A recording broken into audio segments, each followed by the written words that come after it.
La Regenta, novela de Leopoldo Alas Clarín, capítulo 3. Aquella tarde hablaron la regenta y el magistral en el paseo. El arcipreste procuró que se encontraran y, por su confianza con la regenta, facilitó la entrevista. Pocas veces habían cruzado la palabra la hermosa dama y el provisor, y nunca había pasado la conversación de los lugares comunes a los que obliga el trato social. Doña Ana Osores no era de ninguna cofradía. Pagaba una cuota mensal en las escuelas dominicales, pero no asistía a las lecciones ni a las conferencias. Vivía lejos del círculo en que el provisor reinaba. Este visitaba poco a las personas que no podían o no querían servirle en sus planes de propaganda. Cuando el señor don Víctor Quintanar era regente de Vetusta, el magistral le visitaba en todas las solemnidades en que exigían este acto de cortesía las costumbres del pueblo. Estas visitas las pagaba con la exactitud que usaba en estos asuntos el señor Quintanar, el más cumplido caballero de la ciudad después de Bermudo. Los cumplimientos del magistral fueron escaseando, sin saberse por qué, cuando se jubiló don Víctor, y por fin cesaron las visitas. Don Víctor y don Fermín se hablaban algunas veces en la calle, en el espolón, y se saludaban siempre con la mayor amabilidad. Se estimaban mutuamente. Las calumnias con que la maledicencia perseguía a De Paz tenían un aislador en don Víctor. Por su conducto no se propagaban, y aún tomaba a su cargo deshacer su perniciosa influencia. Doña Ana jamás había hablado a solas con el magistral, y después que cesaron las visitas apenas volvió a verle de cerca. A lo menos, ella no lo recordaba. Don Cayetano, que sabía esto, hizo un simulacro de presentación diplomática en el tono jocoserío que nunca abandonaba. Ellos, la regenta y el magistral, habían hablado poco. Todo casi se lo había dicho Ripamilán y lo demás visitación, que acompañaba a la de Quintanar. Doña Ana volvió pronto a su casa. Se recogió temprano aquella noche. De la breve conversación de la tarde no recordaba más que esto, que al día siguiente, después del coro, el magistral la esperaba en su capilla. Le había indicado, aunque por medio de indirectas, que convenía, al mudar de confesor, hacer confesión general. Había hablado con mucha afabilidad, con voz meliflua, pero poco, con cierto tono frío y algo distraído al parecer. No le había visto los ojos, no le había visto más que los párpados cargados de carne blanca. Debajo de las pestañas asomaba un brillo singular. Cerca del lecho, arrodillada, rezó algunos minutos la regenta. Después se sentó en una mecedora junto a su tocador, en el gabinete, lejos del lecho por no caer en la tentación de acostarse, y leyó un cuarto de hora un libro devoto en que se trataba del sacramento de la penitencia en preguntas y respuestas. No daba vuelta a la hoja. Dejó de leer. Su mirada estaba fija en unas palabras que decían Si comió carne. mentalmente, y como por máquina repetía estas tres voces, que para ella habían perdido todo significado. Las repetía como si fueran de un idioma desconocido. Después, saliendo de no sabía qué pozo negro, su pensamiento atendió a lo que leía. Dejó el libro sobre el tocador y cruzó las manos sobre las rodillas. Su abundante cabellera, de un castaño no muy oscuro, caía en ondas sobre la espalda y llegaba hasta el asiento de la mecedora. Entre los dedos cruzados se habían enredado algunos cabellos. Sintió un escalofrío y se sorprendió con los dientes apretados hasta causarle un dolor sordo. Pasó una mano por la frente, se tomó el pulso y después se puso los dedos de ambas manos delante de los ojos. Era aquella su manera de experimentar si se le iba o no la vista. Quedó tranquila. No era nada. Lo mejor sería no pensar en ello. Confesión general. Sí, esto había dado a entender aquel señor sacerdote. Aquel libro no servía para tanto. Mejor era acostarse. El examen de conciencia de sus pecados de la temporada lo tenía hecho desde la víspera. El examen para aquella confesión general podía hacerlo acostada. Entró en la alcoba. Era grande, de altos artesones, estucada. La separaba del tocador un intercolumnio con elegantes colgaduras de satén granate. La regenta dormía en una vulgarísima cama de matrimonio, dorada, con pabellón blanco. Sobre la alfombra, a los pies del lecho, había una piel de tigre, auténtica. No había más imágenes santas que un crucifijo de marfil colgado sobre la cabecera. Inclinándose hacia el lecho, parecía mirar a través del tul del pabellón blanco. Obdulia, a fuerza de indiscreción, había conseguido varias veces entrar allí. ¡Ay, qué mujer es Tanita! Era limpia, no se podía negar, limpia como el armiño. Esto al fin era un mérito y una puya para muchas damas vetustenses. Pero añadía Obdulia, fuera de la limpieza y del orden, nada que revele a la mujer elegante. La piel de tigre tiene un caché, qué sé yo, me parece un capricho raro y extravagante, poco femenino al cabo. La cama es un horror, muy buena para la alcaldesa de Palomares. Una cama de matrimonio. ¿Y qué cama? Una grosería. ¿Y lo demás? Nada. Allí no hay sexo. Aparte del orden, parece el cuarto de un estudiante. Ni un objeto de arte, ni un malvivelot, nada de lo que piden el confort y el buen gusto. La alcoba es la mujer como el estilo es el hombre. Dime cómo duermes y te diré quién eres. ¿Y la devoción? Allí la piedad está representada por un Cristo vulgar colocado de una manera contraria a la conveniencia. Lástima, concluyó Obdulia, sin sentir lástima, que un viejo tan precioso se guarde en tan miserable joyero.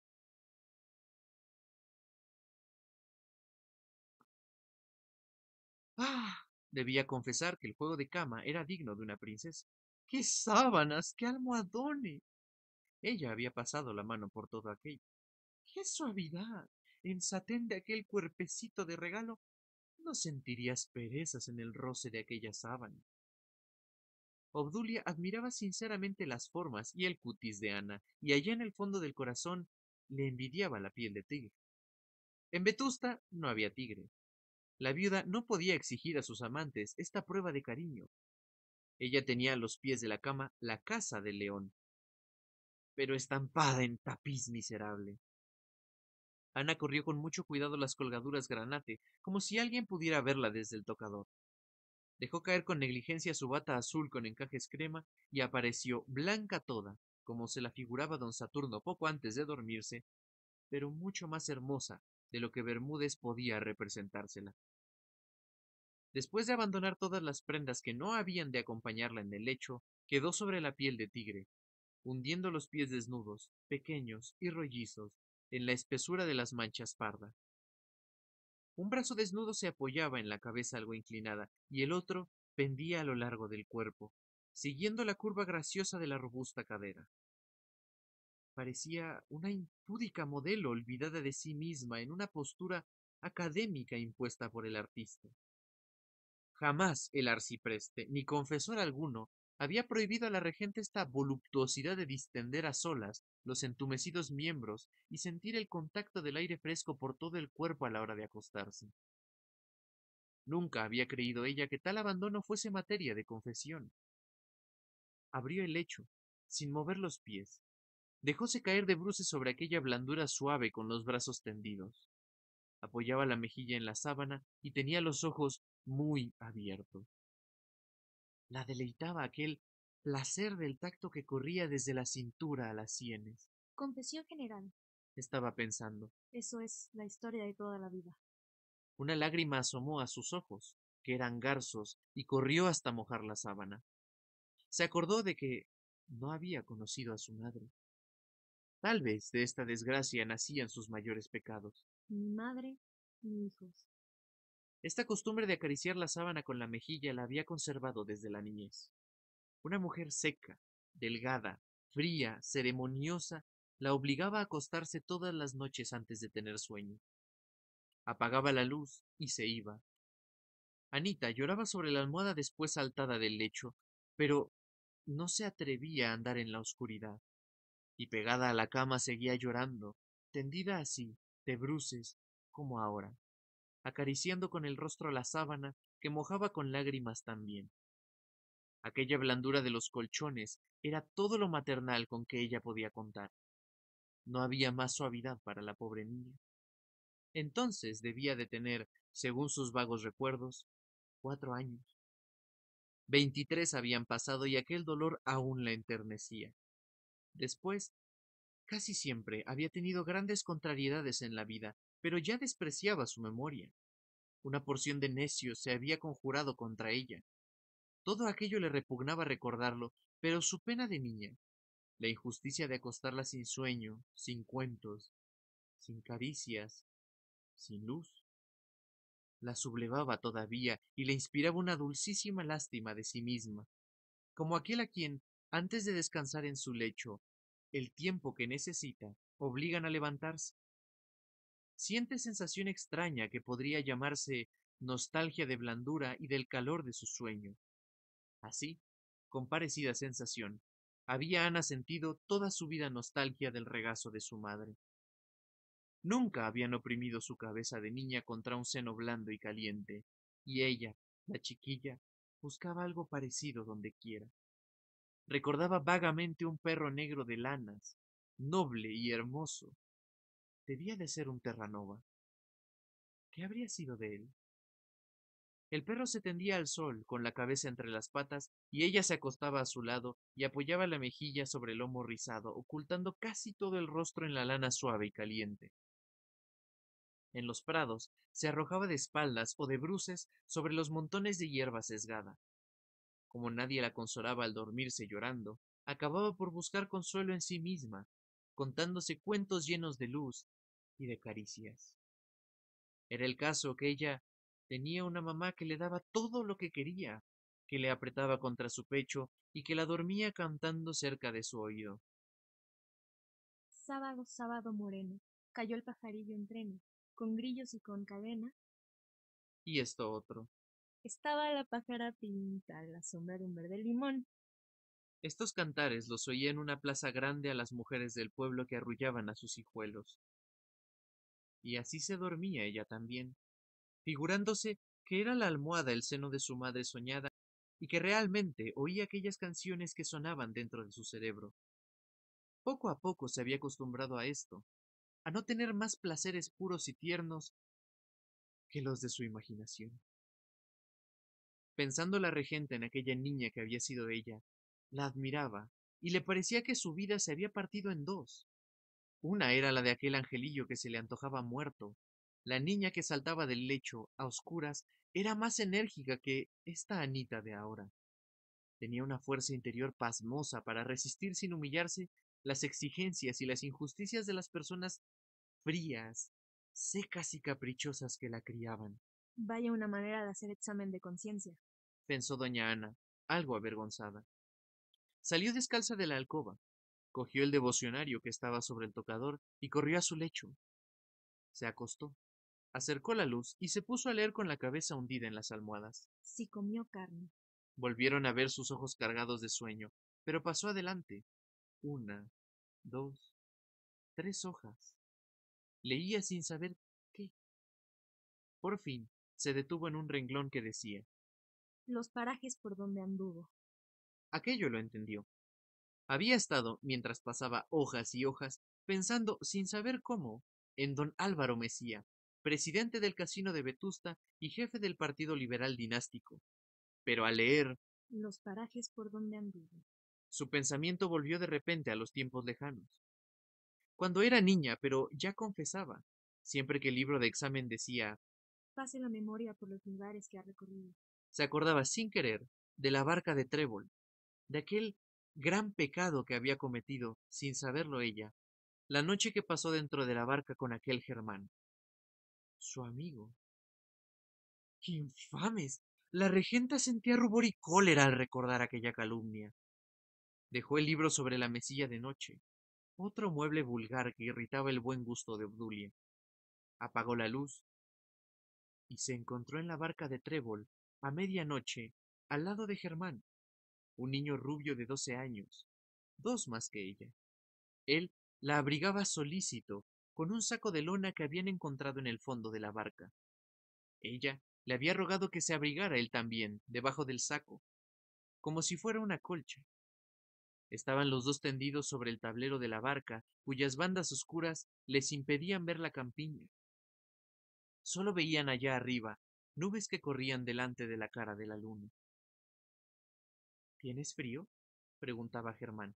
y Ana respondía con los ojos muy abiertos, fijos en la luna que corría detrás de las nubes. No, ¿Tienes miedo?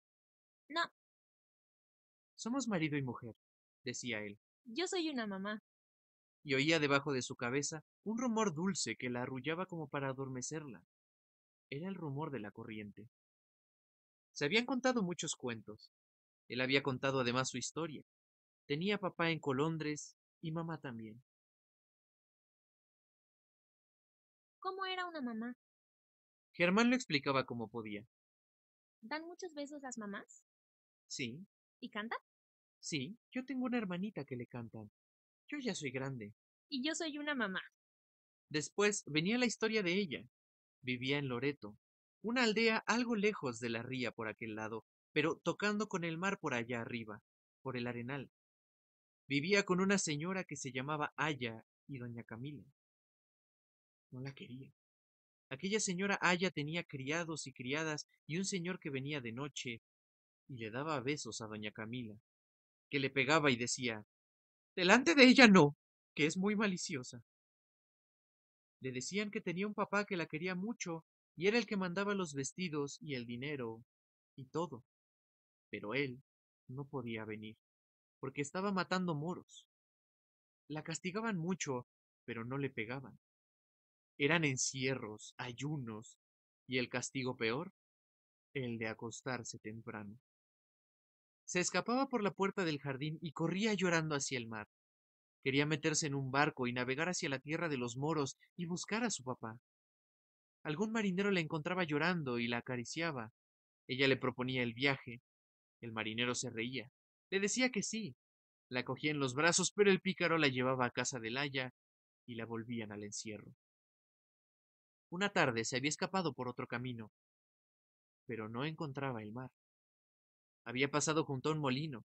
Un perro le había cerrado el paso al atravesar el puente de la acequia, hecho con un tronco hueco de castaño.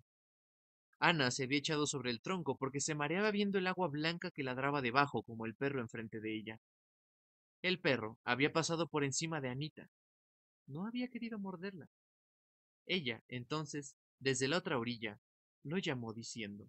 Chito, toma, ahí tienes eso. Era su merienda que llevaba en un bolsillo, un poco de pan con manteca mojado en lágrimas. Casi siempre comía el pan de la merienda saliado por las lágrimas.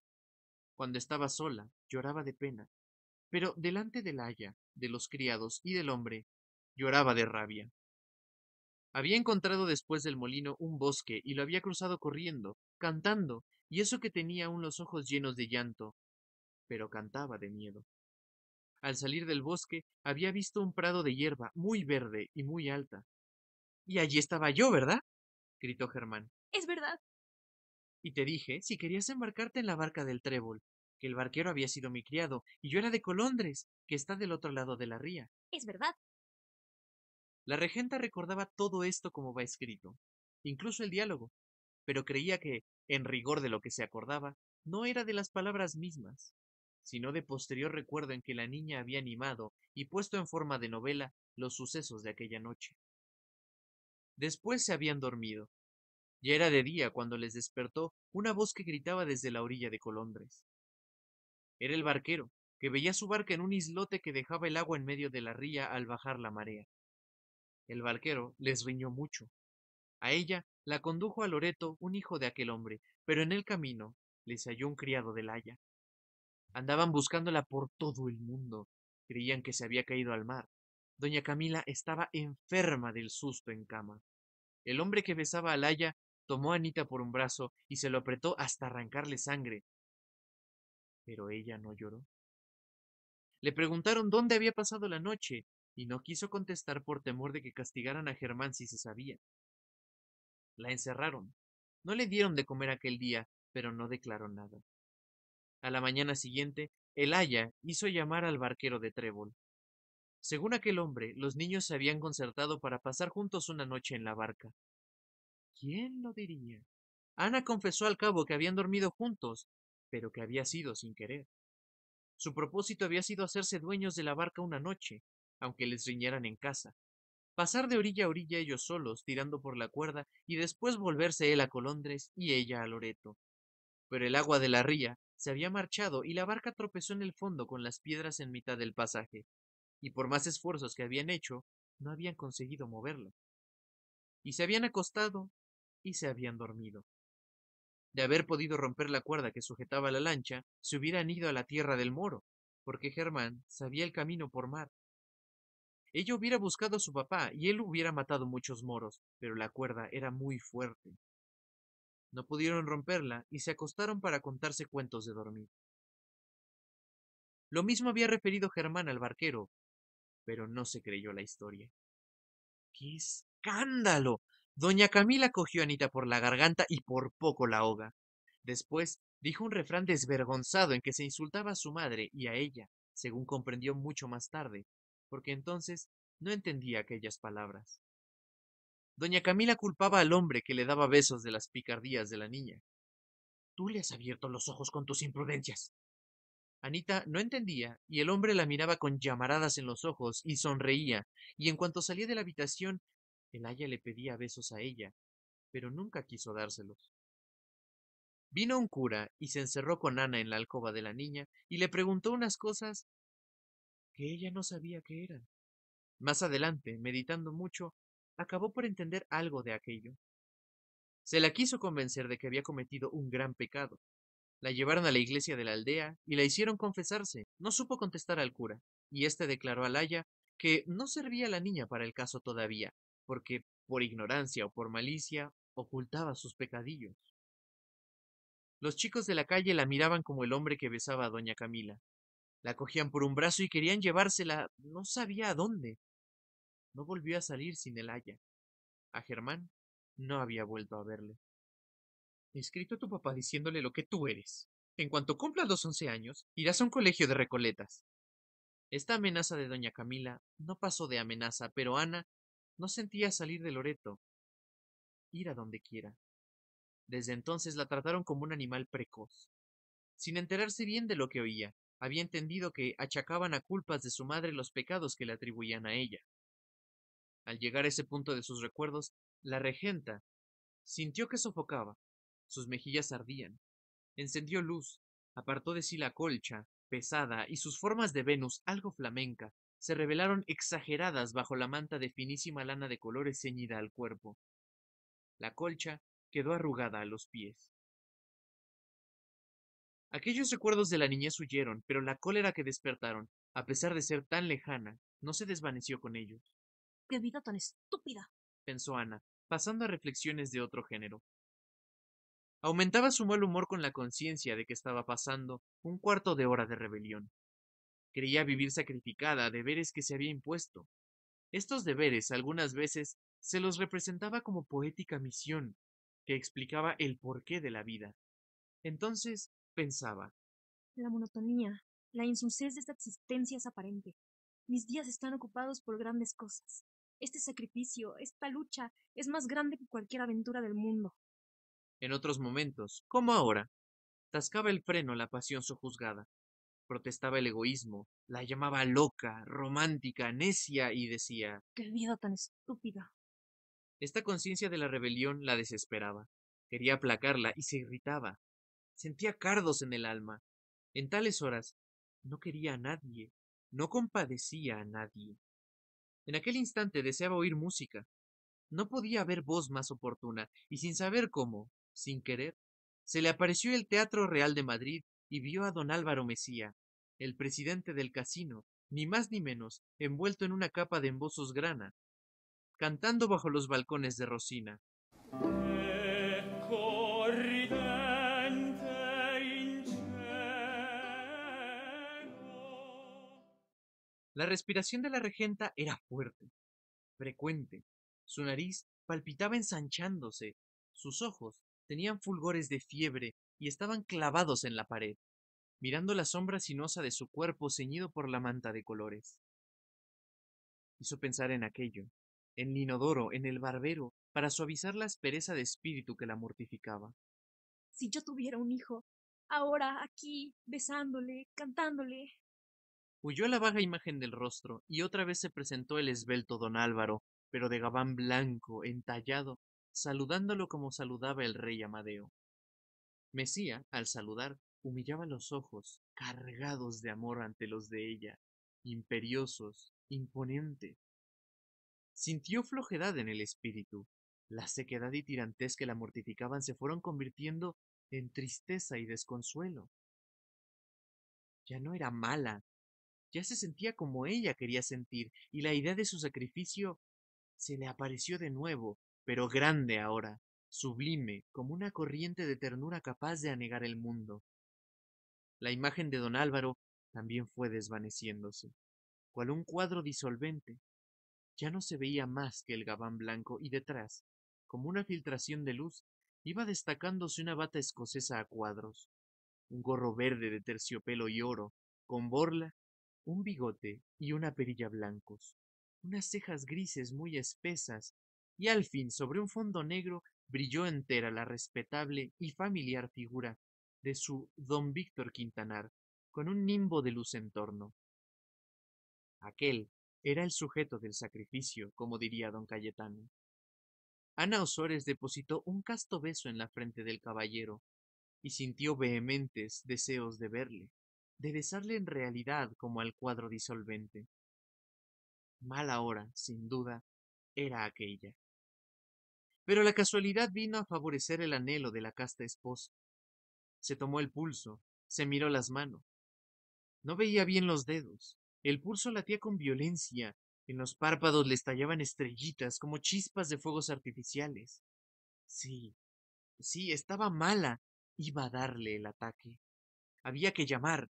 Cogió el cordón de la campanilla. Llamó. Pasaron 2 minutos. ¿No oían? Nada. Volvió a empuñar el cordón. Llamó. Oyó pasos precipitados, al mismo tiempo que por una puerta de escape entraba Petra, su doncella, asustada, casi desnuda.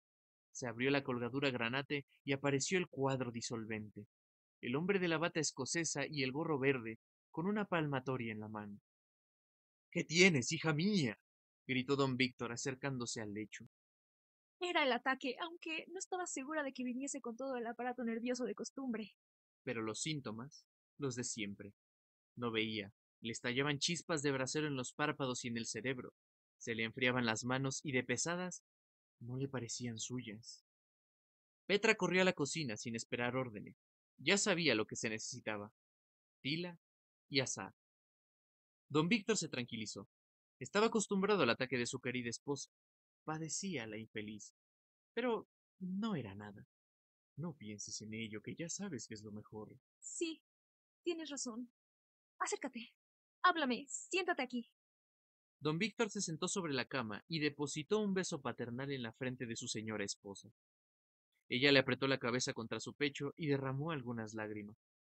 Notadas que fueron las cuales por don Víctor, exclamó éste: ¿Ves? Ya lloras. Buena señal, la tormenta de nervios se deshace en agua. Está conjurado el ataque, verás cómo nos sigue. En efecto, Ana comenzó a sentirse mejor. Hablaron. Ella manifestó una ternura que él le agradeció con lo que valía. Volvió Petra con la tila. Don Víctor observó que la muchacha no había reparado el desorden de su traje, que no era traje, pues se componía de la camisa, un pañuelo de lana corto echado sobre los hombros y una falda que, mal atada al cuerpo, dejaba adivinar los encantos de la doncella, dado que fueran encantos, que don Víctor no entraba en tales averiguaciones, por más que, sin querer, aventuró para sus adentros la hipótesis de que las carnes debían de ser muy blancas, toda vez que la chica era rubia safranada. Con la tila y el azar, Anita acabó de serenarse. Respiró con fuerza. Sintió un bienestar que le llenó el alma de optimismo. ¡Qué solícita era Petra! Y su Víctor, qué bueno. Y había sido hermoso, no cabía duda. Verdad era que sus 50 y tantos años parecían 60, pero 60 años de una robustez envidiable. Su bigote blanco, su perilla blanca, sus cejas grises, le daban venerable y hasta heroico aspecto de brigadier y aun de general. No parecía un regente de audiencia jubilado, sino un ilustre caudillo en situación de cuartel. Petra, temblando de frío, con los brazos cruzados, unos blanquísimos brazos bien torneados, se retiró discretamente, pero se quedó en la sala contigua esperando órdenes. Ana se empeñó en que Quintanar, casi siempre le llamaba así, bebiese aquella poca tila que quedaba en la taza.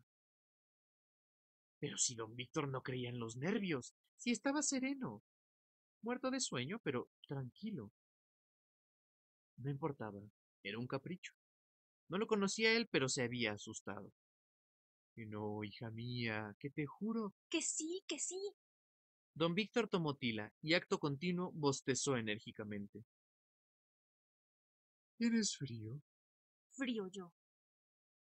Y pensó que dentro de 3 horas, antes de amanecer, saldría con gran sigilo por la puerta del parque, la huerta de Osores.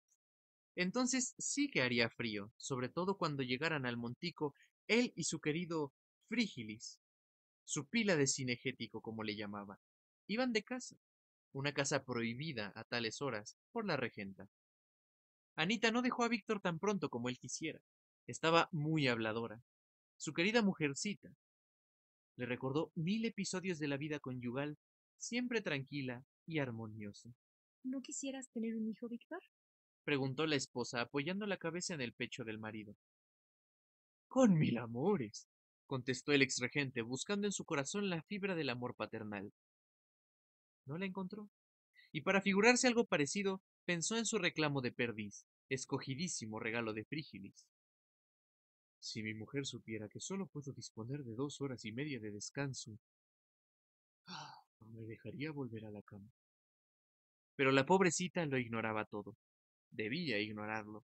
Más de media hora tardó la regenta en cansarse de aquella locuacidad nerviosa. ¿Qué de proyectos? ¿Qué de horizontes de color de rosa? Y siempre, siempre juntos, Víctor y ella. ¿Verdad? Sí, hijita mía, sí. Pero debes descansar, te exaltas hablando. Tienes razón. Siento una fatiga dulce. Voy a dormir. Él se inclinó para besarle la frente, pero ella, echándole los brazos al cuello y hacia atrás la cabeza, recibió en los labios el beso. Don Víctor se puso un poco encarnado, sintió hervir la sangre, pero no se atrevió. Además, antes de 3 horas debía estar camino al montico con la escopeta al hombro. Si se quedaba con su mujer, adiós cacería. Y Frígilis era inexorable en esta materia. Todo lo perdonaba, menos faltar o llegar tarde a un madrugón por el estilo. Sálvense los principios, pensó el cazador. Buenas noches, tórtola mía. Y se acordó de las que tenía en la pajarera. Y después de depositar otro beso, por propia iniciativa, en la frente de Ana, salió de la alcoba con la palmatoria en la diestra mano. Con la izquierda levantó el cortinaje granate, volvióse, saludó a su esposa con una sonrisa y con majestuoso paso, no obstante calzar bordadas zapatillas, se restituyó a su habitación, que estaba al otro extremo del caserón de los Osores. Atravesó un gran salón que se llamaba el estrado. Anduvo por pasillos anchos y largos. Llegó a una galería de cristales y allí vaciló un momento. Volvió pie atrás, desanduvo todos los pasillos y discretamente llamó a una puerta. Petra se presentó en el mismo desorden de antes. ¿Qué hay? ¿Se ha puesto peor? ¿No es eso, muchacha? Contestó don Víctor. ¡Qué desfachatez aquella joven! No consideraba que estaba casi desnuda. Es que Es que, por si Anselmo se duerme y no oye la señal de don Tomás. Frígilis, ¿cómo es tan bruto, Anselmo? Quiero que tú me llames si oyes los 3 ladridos. Ya sabes, don Tomás. Sí, ya sé. Descuide usted, señor. En cuanto ladre don Tomás, iré a llamarle. ¿No hay más? Añadió la rubia azafranada con ojos provocativos. Nada más. Y acuéstate, que estás muy a la ligera y hace mucho frío. Ella fingió un rubor que estaba muy lejos de su ánimo y volvió la espalda no muy cubierta. Don Víctor levantó entonces los ojos y pudo apreciar que eran, en efecto, encantos los que no velaba bien aquella chica. Se cerró la puerta del cuarto de Petra y don Víctor emprendió de nuevo su majestuosa marcha por los pasillos. Pero antes de entrar en su cuarto, se dijo, "Ea, ya que estoy levantado voy a dar un vistazo a mi gente". En un extremo de la galería de cristales había una puerta. La empujó suavemente y entró en la casa habitación de sus pájaros, que dormían el sueño de los justos. Con la mano que llevaba libre, hizo una pantalla para la luz de la palmatoria y de puntillas se acercó a la canariera. No había novedad. Su visita inoportuna no fue notada más que por 2 o 3 canarios que movieron las alas estremeciéndose y ocultaron la cabeza entre la pluma. Siguió adelante. Las tórtolas también dormían. Allí hubo ciertos murmullos de desaprobación y don Víctor se alejó, por no ser indiscreto. Se acercó a la jaula del tordo más filarmónica de la provincia, sin vanidad. El tordo estaba enhiesto sobre un travesaño, con los hombros encogidos, pero no dormía. Sus ojos se fijaron de un modo impertinente en los de su amo, y no quiso reconocerle. Toda la noche se hubiera estado el animalejo, mira que te mirarás con un aire de desafío sin bajar la mirada. Le conocía bien. Era muy aragonés. ¿Y cómo se parecía a Ripamilán? Siguió adelante. Quiso ver la codorniz, pero la salvaje africana se daba de cabezadas, asustada contra el techo de lienzo de su jaula chata, y la dejó tranquilizarse. Ante el reclamo de perdiz quedó extasiado. Si algún pensamiento impuro manchara acaso su conciencia poco antes, la contemplación del reclamo, aquella obra maestra de la naturaleza, le devolvió toda la elevación de miras y grandeza de espíritu que convenía al primer ornitólogo y al cazador sin rival de Vetusta. Equilibrado el ánimo, volvió don Víctor al amor de las sábanas. En aquella estancia dormían años atrás, en la cama dorada de Anita, él y ella, amantes esposos. Pero habían coincidido en una idea. A ella la molestaba él con sus madrugones de cazador. A él le molestaba ella porque le hacía sacrificarse y madrugar menos de lo que debía, por no despertarlo. Además, los pájaros estaban en una especie de destierro muy lejos del amo. Traerlos cerca estando allí Ana sería una crueldad. No la dejarían dormir la mañana, pero él, con qué deleite hubiera saboreado el primer silbido del tordo, el arrullo voluptuoso de las tórtolas, el monótono ritmo de la codorniz, el chas chas cacofónico, dulce al cazador de la perdiz huraña. No se recuerda quién, pero él piensa que Anita se atrevió a manifestar el deseo de una separación en cuanto al tálamo. Quo ad thorum. Fue acogida con mal disimulado júbilo la preposición tímida y el matrimonio mejor avenido del mundo dividió el lecho. Ella se fue al otro extremo del caserón, que era caliente porque estaba al mediodía, y él se quedó en su alcoba. Pudo Anita dormir en adelante la mañana sin que nadie interrumpiera esta delicia, y pudo Quintanar levantarse con la aurora y recrear el oído con los cercanos conciertos matutinos de codornices, tordos, perdices, tórtolas y canarios. Si algo faltaba antes para la completa armonía de aquella pareja, ya estaba colmada su felicidad doméstica, por lo que toca a la concordia. Y a este propósito solía decir don Víctor, recordando su magistratura: la libertad de cada cual se extiende hasta el límite en que empieza la libertad de los demás. Por tener esto en cuenta, he sido siempre feliz en mi matrimonio. Quiso dormir el poco tiempo del que disponía para ello, pero no pudo. En cuanto se quedaba trasvolado, soñaba que oía los 3 ladidos de Frígilis. Cosa extraña. Otras veces no le sucedía esto. Dormía a pierna suelta y despertaba en el momento oportuno. Habría sido la tila. Volvió a encender la luz. Cogió el único libro que tenía sobre la mesa de noche. Era un tomo de mucho bulto. Calderón de la Barca, decían unas letras doradas en el lomo. Leyó. Siempre había sido muy aficionado a representar comedias, y le deleitaba especialmente el teatro del siglo XVII. Deliraba por las costumbres de aquel tiempo en que se sabía lo que era honor y mantenerlo. Según él, nadie, como Calderón, entendía en achaques del puntillo de honor, ni daba a nadie las estocadas que lavan reputaciones tan a tiempo, ni en el discreto de lo que era amor, y no lo era, le llegaba autor alguno a la suela de los zapatos. En lo de tomar justa y sabrosa venganza a los maridos ultrajados, el divino don Pedro había discurrido como nadie, y sin quitar a El castigo sin venganza y otros portentosos de Lope el mérito que tenían, don Víctor nada encontraba como el médico de su honra. Si mi mujer, decía a Frígilis, fuese capaz de caer en liviandad digna de castigo, lo cual es absurdo, por supuesto. Bien, pero suponiendo ese absurdo, yo le doy una sangría suelta. Y hasta nombraba el albéitar a quien había de llamar y tapar los ojos con todo lo demás del argumento. Tampoco le parecía malo de prender fuego a la casa y vengar secretamente el supuesto adulterio de su mujer.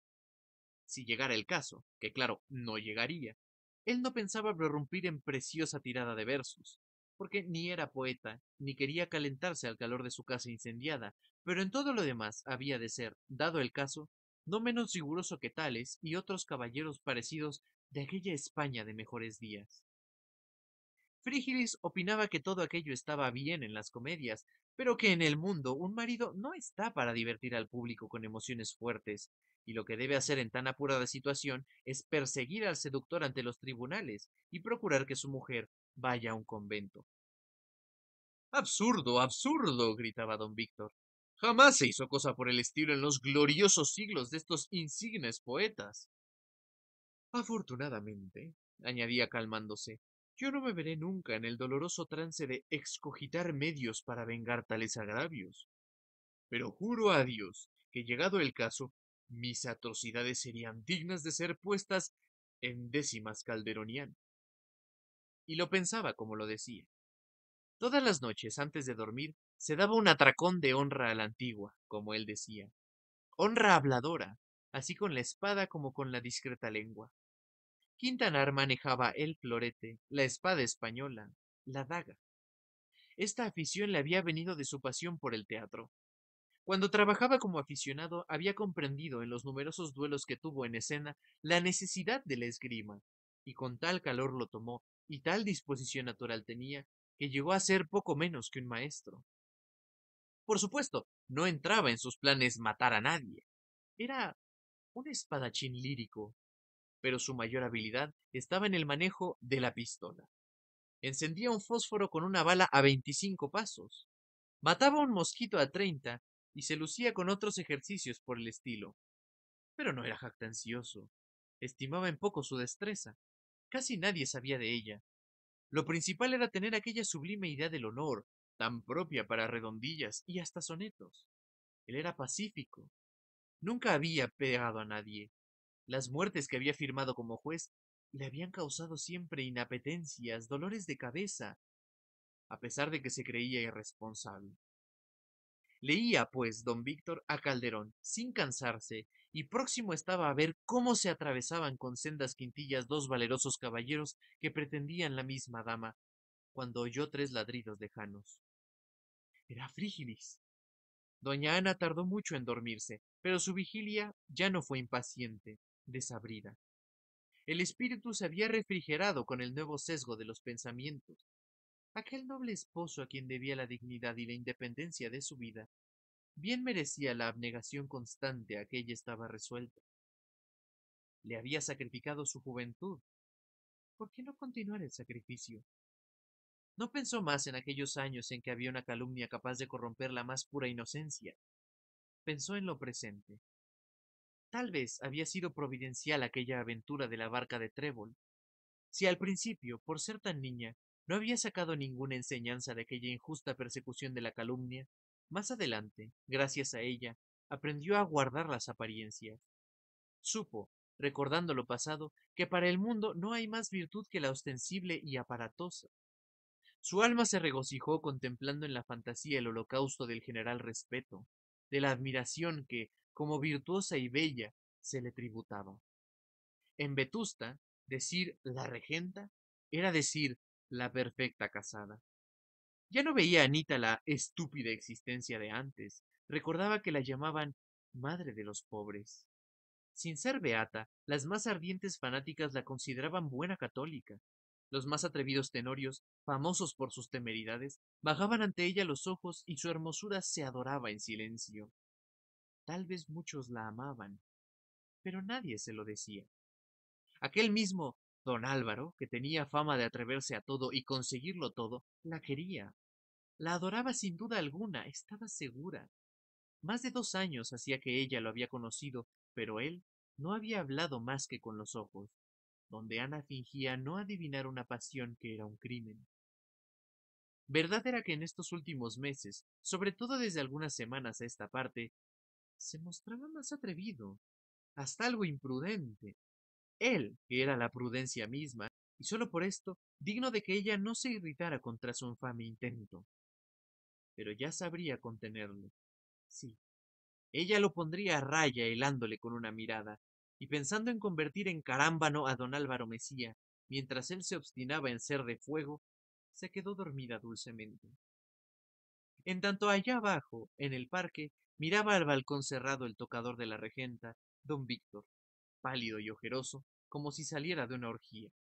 Daba pataditas en el suelo para sacudir el frío y decía a Frígilis, su amigo, pobrecita, cuán ajena estará allá en su tranquilo sueño de que su esposo la engaña y sale de casa 2 horas antes de lo que ella piensa.